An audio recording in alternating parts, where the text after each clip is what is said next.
Queen Sylvia of Sweden presides over an award ceremony in Stockholm. Queen Mathilde of the Belgians chairs a meeting in Louvain-la-Neuve.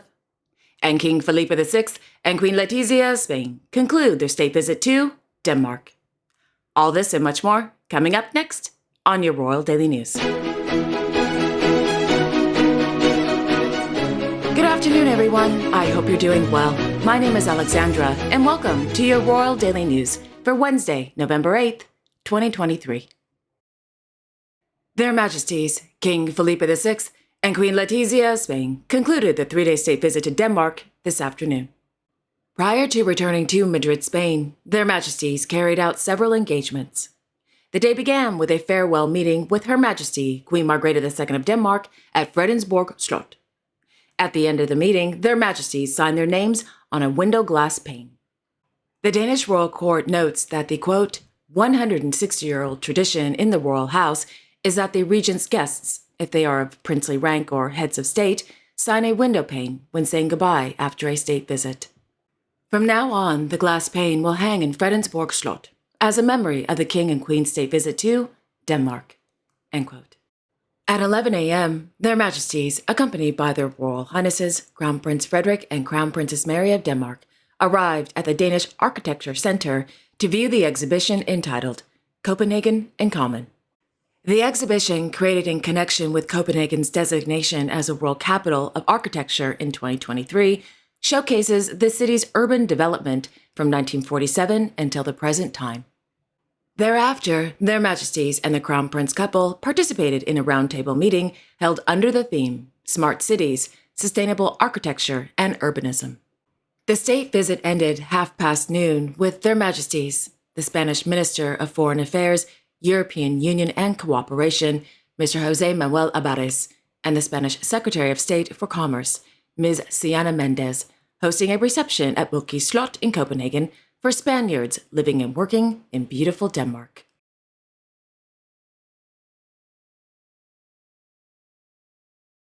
On Monday evening, His Serene Highness Prince Albert II of Monaco, accompanied by Her Royal Highness Princess Caroline of Hanover and Mrs. Charlotte Casaraghi Rassam, attended the conference entitled Colette, Rider by Hazard, a conference by Antoine Compagnon, held at the Variety Theatre in Le Condamine.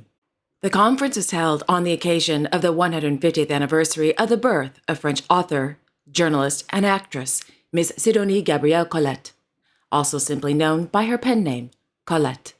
The sold-out conference was led by French literary critic and L'Académie Française member Mr. Antoine Compagnon, who, quote, highlighted the journey of the emblematic writer Sidonie Gabrielle Colette, end quote.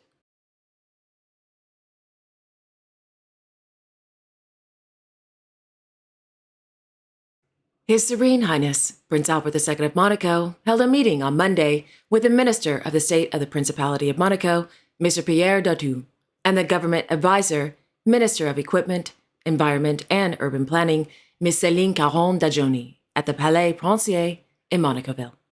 The purpose of the meeting was to discuss the development of the new 655 million euro Symbiose project, a new waste treatment and recycling center at the Îlot Pasteur, to replace the current incineration plant in the district of Fontvieille, which is due to be decommissioned in 2026.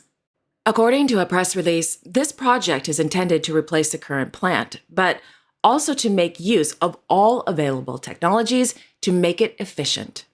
With the Symbiose project, waste will be processed to remove plastic fragments and contaminated plastic to create a fuel that emits as little CO2 as possible, which will be used to supply energy to buildings in the western part of the Principality.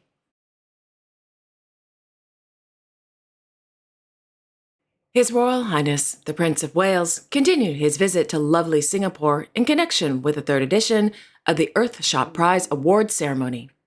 This morning, the Prince and the Deputy Prime Minister and Minister for Finance, Mr. Lawrence Wong, visited the Treetop Walk, located at the Central Catchment Nature Reserve.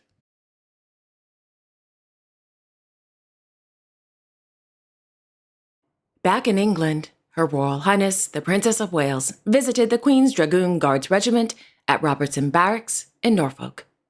Today's visit was a first, since the Princess was named Colonel-in-Chief by His Majesty King Charles III of the United Kingdom in August 2023.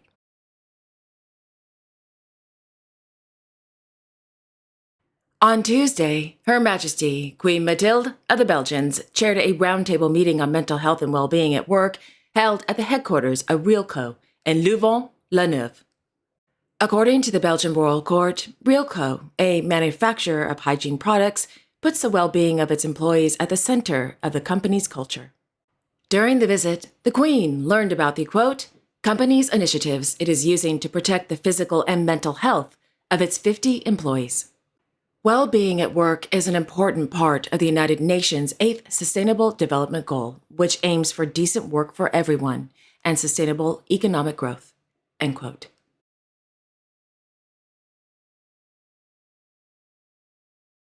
In Brussels, His Majesty King Philippe of the Belgians held an audience this morning with the President of the Republic of Romania, Klaus Iohannis, at Château de Lacan.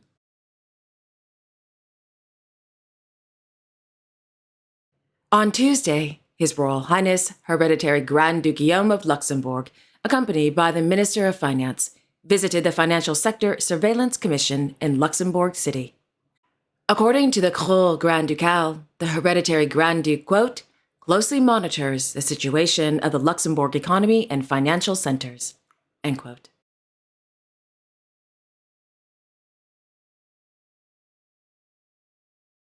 This morning, His Royal Highness Prince Louis of Luxembourg held an audience with Grand Master Taejun Lee and Chief Instructor Mr. Roberto Sesca of the Hua Rang Du Club, Luxembourg, at the Palais Grand Ducal. The Hua Rang Du Club, Luxembourg is an association dedicated to Korean martial arts that combines combat, spirituality, and ethics.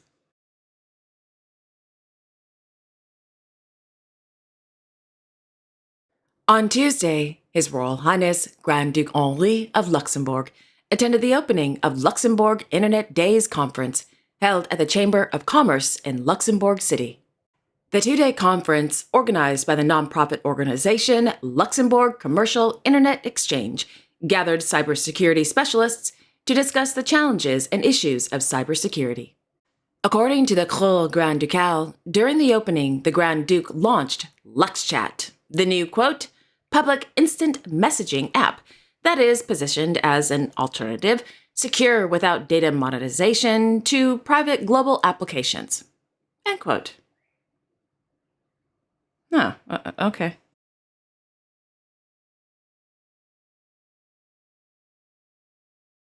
And finally, on Tuesday evening, Her Majesty Queen Sylvia of Sweden attended the 2023 Mentors Tribute Evening held at the Concert House in Stockholm.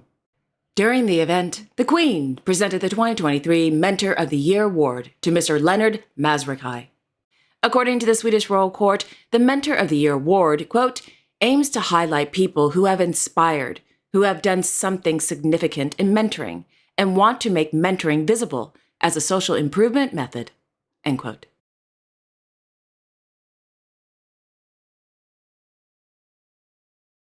And there you have it. Thank you all so much for joining me this afternoon. I will be back tomorrow on Thursday, November 9th, with all the latest world news. Until then, I wish you all a wonderful afternoon and a great day tomorrow. And don't forget to like, share, and subscribe, and hit that notification bell so you won't miss a thing. Okay, again, have a wonderful afternoon, everyone, and I will see you all tomorrow. Take care.